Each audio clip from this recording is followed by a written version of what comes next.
KPU menyiapkan dokumen pemilihan suara di 109 kabupaten di 21 provinsi untuk menghadapi sidang gugatan kubu Prabowo Hatta di persidangan Mahkamah Konstitusi. MK dinilai bisa memberikan putusan yang beragam. Yang pertama, bisa saja MK memutuskan bahwa keputusan yang dibuat KPU itu sudah benar dan dikuatkan. Atau yang kedua, mengkoreksi putusan yang sudah dibuat oleh KPU. Nah, mengkoreksi itu bisa macam-macam caranya. Sementara itu, tim kuasa hukum Prabowo Hatta Firman Wijaya mengaku mengantongi 52.000 bukti termasuk rekaman video kecurangan dan kesalahan penghitungan 50 juta suara dalam Pilpres. Hampir jumlahnya sekitar 52.000 sekian. Gitu. Itu valid semua, Mas? Ya, validitas itu menurut kami ada dua tingkatnya. Ya, pertama, dokumen-dokumen itu memang berhubungan langsung direct evidence. Tapi ada juga yang indirect evidence, yang secara nggak langsung kita bisa melihat ini sebagai dokumen yang bermasalah juga. Meskipun demikian, pengamat hukum tata negara Refli Harun menilai permohonan kubu Prabowo Hatta kurang signifikan karena tidak ada argumen yang meyakinkan. Yang terjadi adalah seolah-olah cuma tempelan saja. Elaborasinya cuma 2 halaman dari 147 halaman yang ada.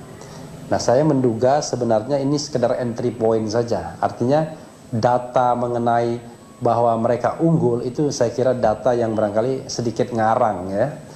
Sebelumnya, sejumlah halaman dalam dokumen gugatan Prabowo Hatta dipertanyakan karena ada salah penghitungan ataupun bagian yang tidak diisi lengkap yang kemudian diklaim kubu Prabowo Hatta salah ketik dan telah diperbaiki. Tim Liputan Metro TV. Pemirsa, sidang perdana sengketa hasil Pilpres 2014 dijadwalkan akan berlangsung pada Rabu besok. Agendanya adalah mendengarkan keterangan lisan dari tim hukum Prabowo Hatta. Sebagian pihak menilai gugatan Prabowo Hatta seperti cerita fiksi yang terus berubah. KPU sebagai pihak yang digugat juga menilai banyak kejanggalan dalam materi gugatan. Bagaimana tanggapan dari kubu Prabowo Hatta? Siapkah mereka menjalani dan juga menerima apapun keputusan MK? Serta bagaimana tanggapan dari KPU jelang sidang besok? Telah hadir bersama kami Mas Firman Wijaya. Selamat malam, Mas Firman Wijaya. Mas Firman adalah tim kuasa hukum Prabowo Hatta dan juga ada mantan hakim MK di sini, Pak Maru Ararsiahan. Selamat malam, Pak Maru. Selamat malam. Nanti kita juga akan bergabung bersama kita, Pak Arief Budiman dari Komisioner KPU di segmen berikutnya. Saya akan ke Mas Firman yang saya lihat tadi kita sempat putarkan. Ada sejumlah tanggapan dari Mas Refli Harun. Nah, ketawa-tawa nih mendengar pernyataan dari Mas Refli yang bilang datanya ngarang, ini kurang gitu signifikan. Bagaimana tanggapan Anda nih, Mas Firman? Ini menarik, Pak Refli Harun ini kan pengamat hukum, tapi sekarang bisa jadi hakim juga, tapi ya nggak apa-apa lah, ini kan dunia demokrasi ya, boleh saja komentar atau memberikan tanggapan. Saya rasakan dalam era demokrasi boleh saja, hanya persoalannya semua akan diukur nanti, akan dibuktikan nanti dalam proses peradilannya. Biarkan saja. Sikap penilaian itu boleh saja dilakukan. Yang penting tidak prematur atau prejudice terhadap sebuah langkah-langkah yang dilakukan oleh orang yang memang memiliki motivasi dan semangat dalam menegakkan konteks demokrasi. Ya, martabat demokrasi kan perlu dijaga. Salah satunya adalah menggunakan atau melakukan upaya hukum ketika memang muncul persoalan-persoalan yang menghendaki itu. Nanti itu kan satu soal. Waktu didaftarkan kan 21 juta, kemudian sekarang tiba-tiba berlipat ganda menjadi 50 juta. Ini yakin nggak berubah lagi, sudah matang? Jadi begini, di dalam ini kalau dramaturgi kan ada skenario tampak depan, ada tampak belakang dong, ya kan? Gitu ya. Jadi ketika, ada layar depan dan layar belakang. Iya, ketika kita tampilkan ini kepada publik, kita sudah memperhitungkan kapan saatnya ini sebagai pembuktian faktual atau sebagai aspek prosedural, kelengkapan formal sebuah gugatan.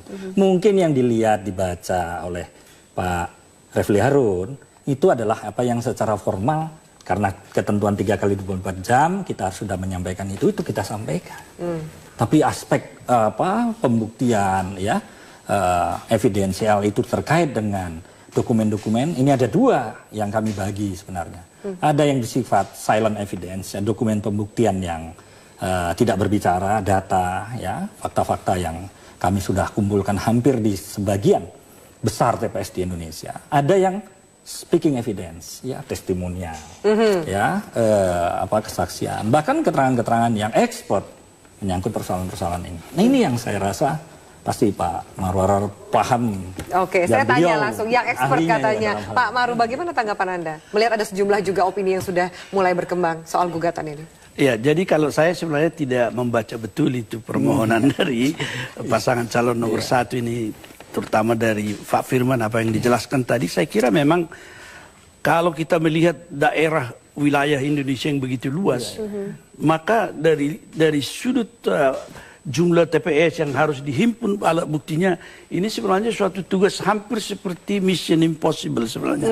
Saya kurang tahu bagaimana persiapan biasanya dalam pengalaman kita dengan kesiapan mempersiapkan saksi-saksi dan kemudian mencoba membangun satu pengawalan secara piramidal begitu dari TPS sampai ke kabupaten, kabupaten kemudian naik ke provinsi, provinsi semuanya naik kepada KPU secara nasional.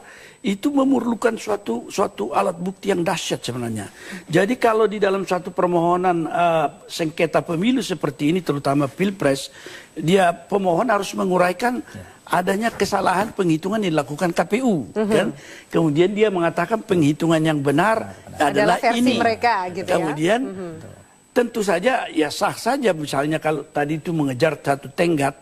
Karena memang wilayah yang demikian luas itu, mereka mengejar tenggat 3 kali 24 jam sejak diumumkan itu, dia harus hanya memenangkan dulu, bisa masuk ke MK 3 kali 24 jam, ya mungkin bagaimana isinya, ya seperti dikatakan review fiksi, tapi dikatakan Pak Anu tadi entry point, saya kira ya sah saja.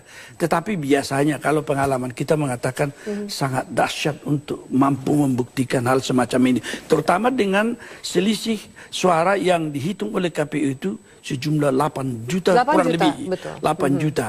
Nah, kalau misalnya mengatakan tadi bahwa sudah disiapkan bukti-bukti dari tingkat bawah, sebenarnya persoalannya adalah apakah di tingkat bawah protes-protes itu diajukan juga sehingga secara langsung bisa kesalahan yang diklaim sebagai kesalahan itu dilakukan perbaikan. Baik. Untuk Pak Maru udah mengangkat ini, banyak juga pihak, saya juga perlu klarifikasi dari Anda Mas Firman, banyak pihak yang bertanya, termasuk juga ada mantan ketua KPU, bahkan memberikan statement, mengapa kasus-kasus ini tidak diselesaikan atau dipersoalkan saksi sejak di TPS? Kenapa kemudian menunggu menggembung sampai ke tingkat nasional? Ini 50 juta suara perhitungan Anda, ini kan angka yang luar biasa signifikan, dahsyat kalau saya pinjam statementnya Pak Maru. Ya, justru pertama, pertanyaan kami, malah saya alamatkan pada KPU. Kenapa ini dibiarkan?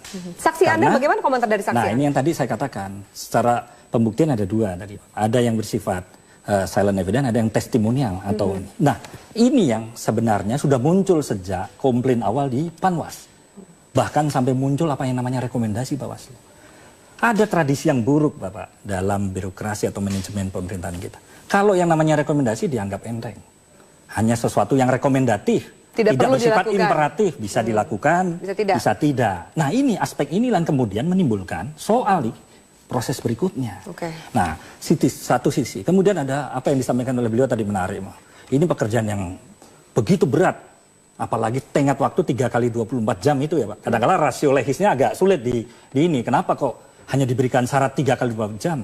Apakah juga ini memang sudah diukur berdasarkan pandangan-pandangan konstitusionalitas atau pada aspek-aspek yang lain. Saya mengatakan dalam pandangan ya mungkin Oliver Wendell Holmes bilang Pak katanya life is law but not logic, kadang-kadang nggak logik tapi but experience katanya. Pengalaman yang nah proses ini sebenarnya berangkat dari pengalaman-pengalaman. Catatan-catatan sejak pileg ya pemilu legislatif sampai pilpres ini merupakan akumulasi yang bukan persoalan yang simpel. Baik. Kita akan jeda sejenak Bapak-Bapak. Ada statement dari tim kuasa hukum Merah Putih, tim kuasa hukum dari Prabowo Hatta yang mengatakan bahwa mendalilkan adanya kecurangan terstruktur, sistematis dan juga masif. Ini dalil yang luar biasa. Menurut Anda, saya tanya adalah peran KPU sebagai penyelenggara ada di mana dalam kecurangan ini? Sesaat lagi pemirsa, tetaplah bersama kami. Selamat malam Mbak Afi, Assalamualaikum. Waalaikumsalam, baik. Mas Arief, ini Anda perlu dengar karena saya akan minta tanggapan dari KPU. Tim kuasa hukum Merah Putih mendalilkan adanya kecurangan terstruktur, sistematis, dan juga masif. Ini ngeri sekali dalilnya. Terstruktur, sistematis, dan masif. Dengan selisih angka 8 juta suara. Menurut Anda, Mas Firman, sebagai tim kuasa hukum, di mana peran KPU sebagai penyelenggara dalam kecurangan ini? Ya, terstruktur, sistematis, dan masif. Itu sebuah dalil yang secara fundamental memang sudah menjadi standar di dalam pengujian secara konstitusionalitas di Mahkamah Konstitusi terkait dengan persoalan-persoalan apa yang menyangkut perselisihan hasil pemilu. Ada yang bersifat selisih suara yang menentukan terpilihnya seorang calon. Ada yang persoalan menyangkut administratif dan ada juga persoalan menyangkut pidana. Nah, ini yang menariknya bagi saya. Peradilan Mahkamah Konstitusi ini adalah peradilan modern. Dia menawarkan konsep-konsep bagaimana menyelesaikan konflik tentang hasil pemilihan umum dengan model penyelesaian yang 3 dimensi tadi. Nah, salah satunya yang paling dikenal oleh dunia peradilan kita adalah terstruktur, sistematis, dan masif. Terstruktur artinya ada ya fakta-fakta yang menunjukkan keterlibatan pihak-pihak tertentu yang tidak independen di dalam proses penyelenggaraan pemilu itu. Sistematis dalam waktu yang dilakukan secara bersamaan, dan masif itu menyangkut wilayah atau sebaran yang cukup merata. Lalu menurut Anda peran KPU dalam kecurangan yang Anda dalilkan ini di mana sebagai penyelenggara? Argumen hukumnya ada beberapa hal yang sudah kita sampaikan, tapi tidak mungkin yang beberapa ini kita akan ajukan, kita buka di forum ini. Tentu kita tunggu besok pagi. Tapi yang jelas ada 2 hal yang paling penting di sini. Pertama adalah ya rekomendasi yang saya sampaikan tadi itu kan adalah bentuk pengawasan, bentuk kontrol, ya, yang menunjukkan memang kewenangan secara imperatif itu harus dijalankan oleh KPU. Tetapi kan faktanya persoalan-persoalan itu dinafikan begitu saja. Ya. Ini menjadi persoalan yang menurut kami sangat esensial. Ya, di samping itu persoalan perhitungan suara yang menurut kami memiliki, ya boleh kalau dibilang itu versi kami juga punya versi. Ya, dalam hitungan kami signifikan, signifikan, ya menentukan kemenangan pasangan calon kami. Itu yang secara umum dapat kami sampaikan. Rekomendasi dan juga perhitungan suara. Mas Arief, silakan Anda sebagai KPU, bagaimana tanggapan Anda dalam dikatakan peran KPU ini dalam dalil yang dilemparkan oleh tim Prabowo Hatta, kecurangan yang terstruktur, sistematis dan juga masif?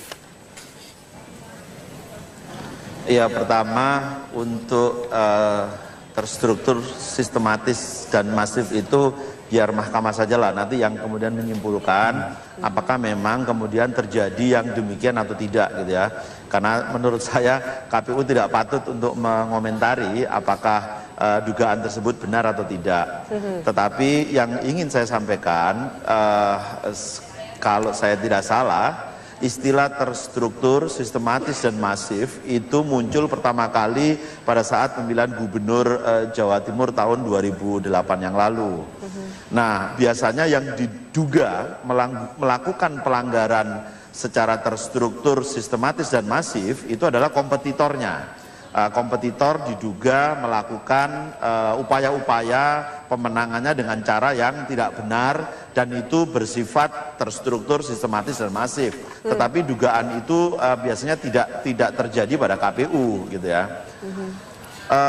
Kemudian yang kedua terkait dengan proses rekapitulasi ataupun penghitungan yang dimulai dari TPS, PPS, PPK sampai dengan kabupaten kota, provinsi dan nasional, itu sudah kita lakukan sesuai dengan ketentuan dan prosedur yang berlaku. Bahwa di dalam beberapa tingkat itu ada rekomendasi Bawaslu. Sepanjang yang kami ketahui semua rekomendasi itu dijalankan gitu ya. Bahwa kemudian ada yang puas atau tidak puas terhadap pelaksanaan hasil rekomendasi yang sudah kita jalankan itu tentu saja tidak bisa menghalangi proses yang harus dilakukan untuk ke jenjang berikutnya atau ke tahap berikutnya. Nah, silakan saja kemudian para pihak menilai apa yang telah kami lakukan ini sesuai dengan ketentuan atau tidak gitu ya. Tetapi kami tentu saja tidak bisa atau tidak akan bekerja yang di luar ketentuan yang sudah kami buat sendiri begitu. Oke, baik. Pak Maruf, saya minta tanggapan Anda dari 2 statement yang justru berbeda ini. Iya. Saya kira memang benar yang dikatakan Pak Arief tadi, apa yang disebutkan tesis pelanggaran terstruktur, sistematis dan masif itu pada awalnya itu di dalam pemilu kada Gubernur Jawa Timur tahun 2008. Saya kira saya masih ikutlah merumuskan itu kan. Tetapi satu yang menjadi kunci pokok dalam hal itu, kenapa dikatakan pelanggaran itu terstruktur? Karena ada pejabat pemerintahan yang bisa mengendalikan struktur pemerintahan untuk kepentingan pemenangannya. Biasanya terjadi ini karena ada incumbent yang ikut menjadi kompetisi itu. Oleh karena itu, kalau misalnya kita katakan terstruktur, istri saya agak aneh dia punya komentar ini. Nggak kebalik nih gitu. Pasangan nomor 2 kan yang ini. Saya kemudian merenung itu, saya hitung. Saya juga mendapat masukan yang memegang struktur pemerintahan di daerah yang menjadi tim pemenangan pasangan nomor 1 justru sangat banyak di pasangan nomor 1. Jadi celoteh istri Anda juga banyak dilontarkan, nggak kebalik nih. Iya, nggak kebalik nih. Pak Maru, ya? Jadi saya kurang tahu bagaimana pasangan nomor 2 besok merespon ini. Tetapi seandainya mereka juga sebenarnya dalam peraturan Mahkamah Konstitusi yang baru diberi kesempatan pihak terkait itu untuk mengadakan apa yang disebutkan counterclaim atau gugatan semacam intervensi atau rekonvensi begitu. Saya kurang tahu apakah dia akan membahas ini karena celotehan istri saya pelajari kemudian bahwa tidak kebalik ini. Saya ingat bahwa pasangan calon nomor 1 justru menggunakan begitu banyak kepala daerah dan itu memenuhi rumus yang disebutkan MK dalam putusan 2008 bahwa mereka yang mengendalikan, memiliki akses terhadap kekuasaan dalam struktur pemerintahan itu yang mungkin memenuhi rumusan apa yang disebutkan pelanggaran terstruktur. Itu. Baik. Kita akan jeda sejenak. Ini semakin hangat diskusi kita. Nanti juga pertanyaan untuk Pak Maru. Kita ingat bahwa Prabowo Hatta sempat menarik diri saat rekapitulasi hasil Pilpres di KPU. Apakah ini akan menjadi catatan untuk MK? Kami hadirkan jawabannya sesaat lagi. Pak Maru, kita ingat bahwa ada penarikan diri yang disampaikan oleh Prabowo Hatta dalam rapat rekapitulasi hasil Pilpres di KPU. Apakah itu akan menjadi catatan bagi MK dalam mempertimbangkan atau tidak? Saya kira itu pastilah dipergunakan lebih dahulu oleh pihak pasangan calon nomor 2. Menurut saya itu sesuatu catatan penting untuk mencoba menggoyah apa yang disebutkan legal standing kan. Apakah masih berhak dia menggugat atau tidak. Tetapi tentu saja di dalam hal ini saya kurang tahu bagaimana karena saya hanya membaca dari koran apakah penarikan diri itu pertama secara tertulis atau tidak. Kemudian pada tingkat apa sebenarnya dilakukan penarikan ini. Sebenarnya maksud atau rasio legis daripada peraturan seperti ini juga bahkan memberi ancaman pidana bagi pasangan calon yang menarik diri adalah karena memang pemilu itu tidak boleh satu pasangan calon. Ya harus ada kontestasi. Sehingga ada kemungkinan sudah berada pada tahap yang sangat jauh misalnya dalam proses penyelenggaraan pemilu. Tetapi salah satu pihak menarik diri dalam hal hanya 2 pasangan calon tentu akan gagal. Tapi menarik diri pada saat pemilu sudah berlangsung. Inilah masalahnya sekarang. Telah selesai sebenarnya pemilu, tinggal penghitungan suara. Oleh karena itu yang menjadi persoalan tentu tidak menurut saya, tapi besok Mahkamah Konstitusi akan menilai ini dan ini akan menjadi perdebatan yang menurut saya sangat hangat besok tentang legal standing ini.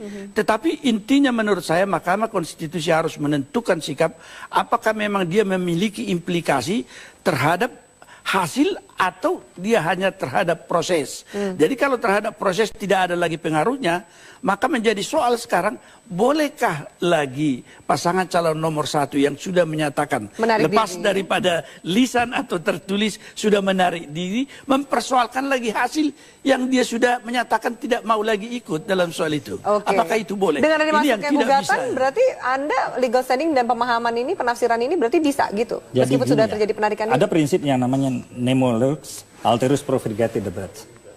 Seseorang dalam posisi dirugikan, dia berhak menentukan sikapnya. Nah, karena itu saya sampaikan logika rasio legisnya itu bahwa election proses betul di KPU. Tapi election complaint itu wilayahnya MK. Dan wilayahnya DKPP.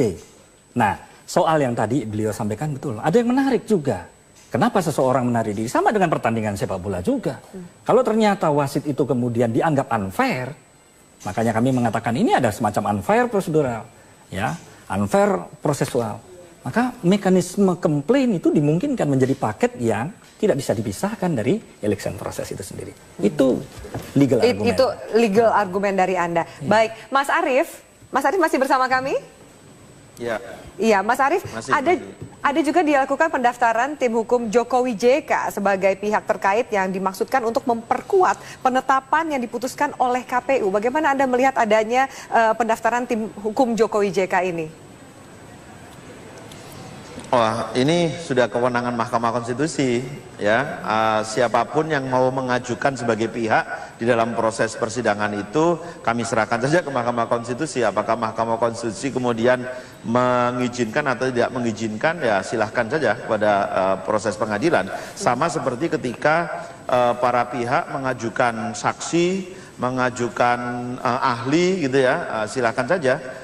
Biar mahkamah saja yang memutuskan. KPU yang jelas di dalam proses ini sebagaimana pemberitahuan dari mahkamah juga kepada kami sebagai termohon gitu. Maka kami diperintahkan oleh mahkamah untuk menjawab dalil-dalil yang sudah disampaikan oleh pemohon gitu. Jadi kami harus menjawab beserta selain jawaban tertulis, penjelasan naratif begitu, juga harus menyediakan dokumen dan bukti-bukti yang bisa mendukung penjelasan tersebut.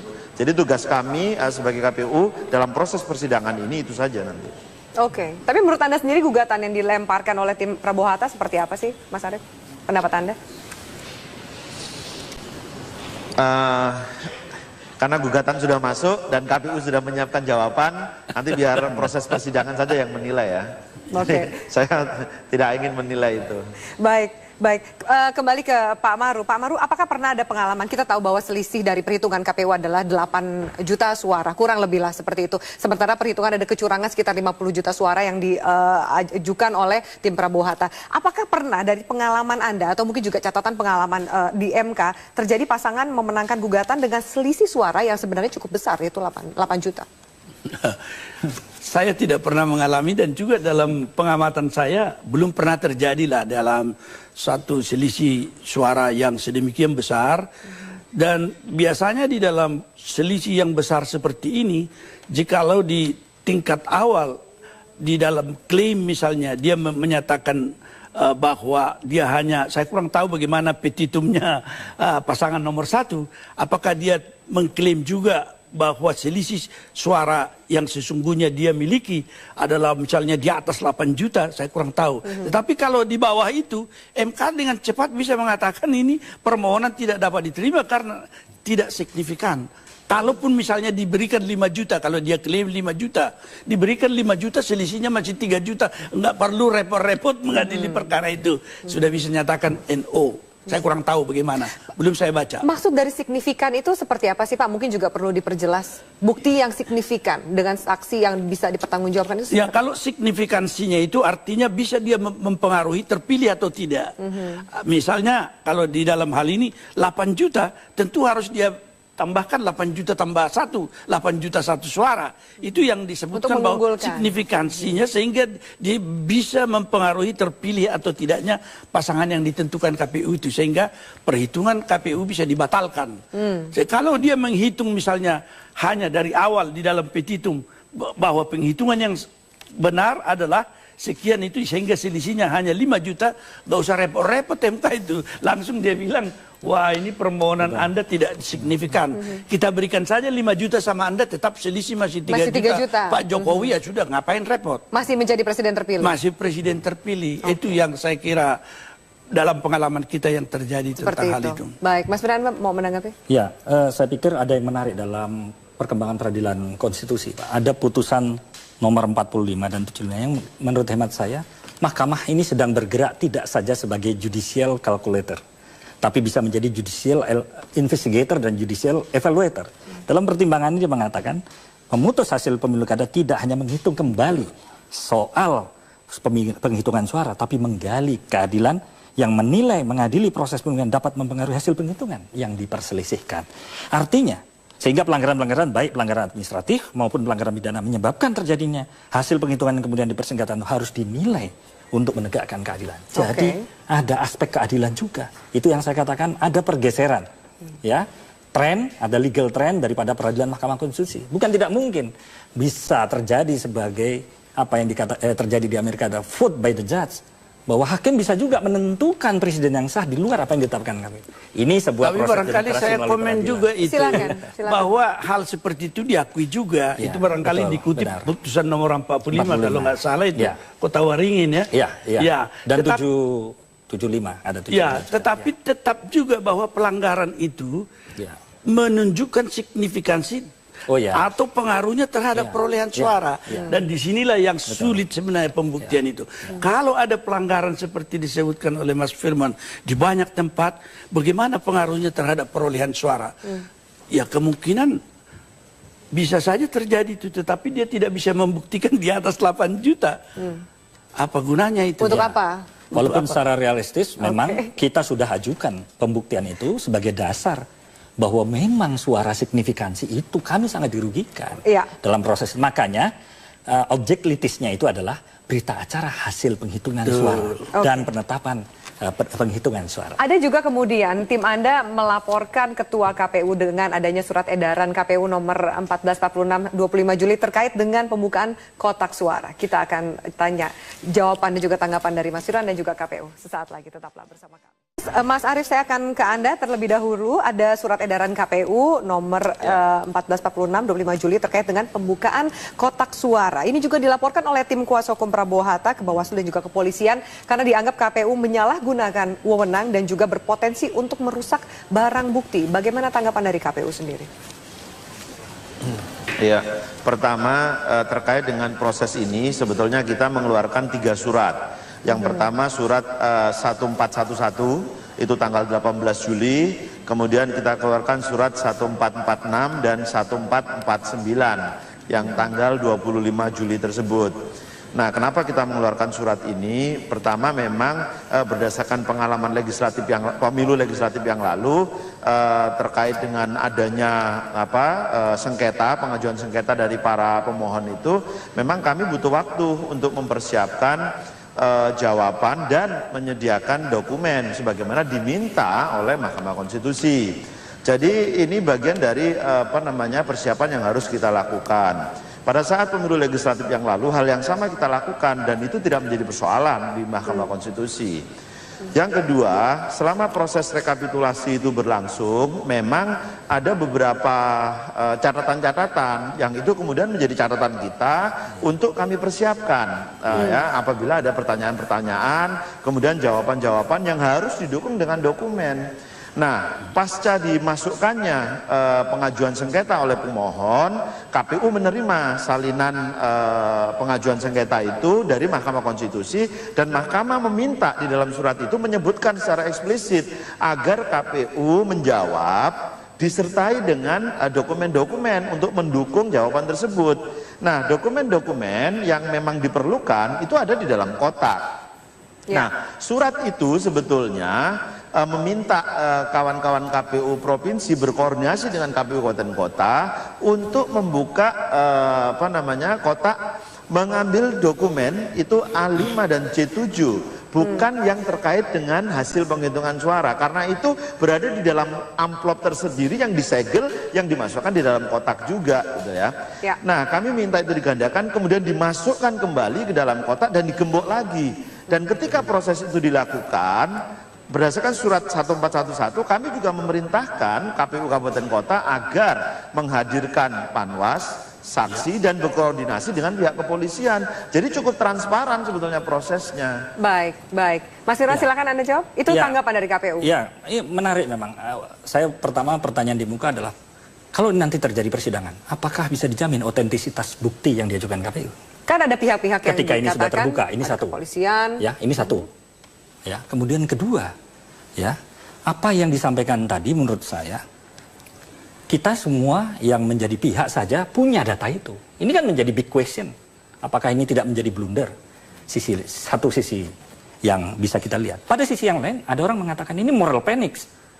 Ya kan? Moral panic? Ya. Kepanikan moral? Ya, bisa saja ketika ini mungkin capek lah teman-teman di KPU. Sehingga tiba-tiba ketika 3 kali 24 jam itu, tuntutan persoalan ini begitu menguncak. Karena persoalannya bukan hanya pada kami sebenarnya komplain itu.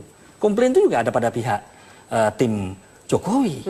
Ada juga. Jadi apa yang disampaikan oleh beliau, hak untuk mengajukan ini pada ruang-ruang yang dimungkinkan oleh Mahkamah Konstitusi, ya, itu sebenarnya bukan hanya pada satu sisi, dimungkinkan juga pada sisi lain. Artinya memang ada problem yang serius pada persoalan itu. Nah, mengenai surat edaran, singkat saja, saya harus lempar ke KPU. Surat edaran bagi saya ada semacam begini, ada persepsi tentang blanko volmatch. Surat edaran ini kan itu mestinya hanya punya daya laku internal. Di dalam surat edaran KPU itu ada menyebut instansi-instansi lain yang tidak masuk dalam struktur kewenangan KPU. Mas Firman, inilah saya yang menurut minta saya jawaban dari KPU, tanggapan dari Anda.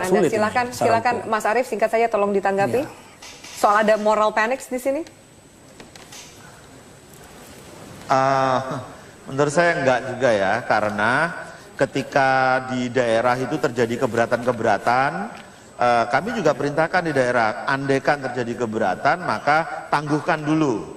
Jadi kami tidak terburu-buru dan memaksakan diri, misalnya apabila ada para pihak yang kita undang kemudian merasa keberatan, tidak berkehendak hadir, itu kami ingatkan mereka, mohon ditangguhkan dulu supaya mereka diajak bicara dulu. Kalau memang tidak bisa ya harus ditangguhkan. Kita juga ingatkan seperti itu kepada mereka. Gitu. Baik, Pak Maru silahkan. Closing statement dari Anda. Sebetulnya tidak ada kepanikan. Tidak ada kepanikan dikatakan oleh KPU. Saya kira ini yang mengukur ini bagaimana status hukumnya. Apakah itu kewenangan KPU atau tidak, itu kotak. Saya kira itu kewenangannya. Dan juga ketika ada perintah bahwa KPU harus menjawab gugatan yang diajukan pemohon, dia tentu harus mempersiapkan diri sebaik-baiknya. Kalau pembukaan kotak itu dilakukan tanpa pengawasan, seperti tadi dikatakan Panwaslu hadir dan juga mengundang kepolisian dan lain-lain. Tapi kalau itu dilakukan tanpa pengawasan seperti itu, saya kira baru bisa dipermasalahkan. Dan menurut saya ya KPU juga tidak akan gegabah lah untuk melakukan itu di tengah-tengah bahwa sudah ada suatu proses sengketa di depan MK. Tinggal lagi bagaimana nanti Mas Firman sajalah. Dan kawan-kawan. Semua yang kita ungkapkan, kita dalilkan tidak bisa hanya diterima begitu saja, tapi harus dibuktikan. Inilah tugas beratnya saya kira. Baik, kita akan sama-sama ikuti bagaimana jalannya sidang perdana besok di Mahkamah Konstitusi. Baik, terima kasih banyak atas waktu dan keterangannya, Mas Firman, Pak Mas, dan juga Mas Arief dari KPU. Dan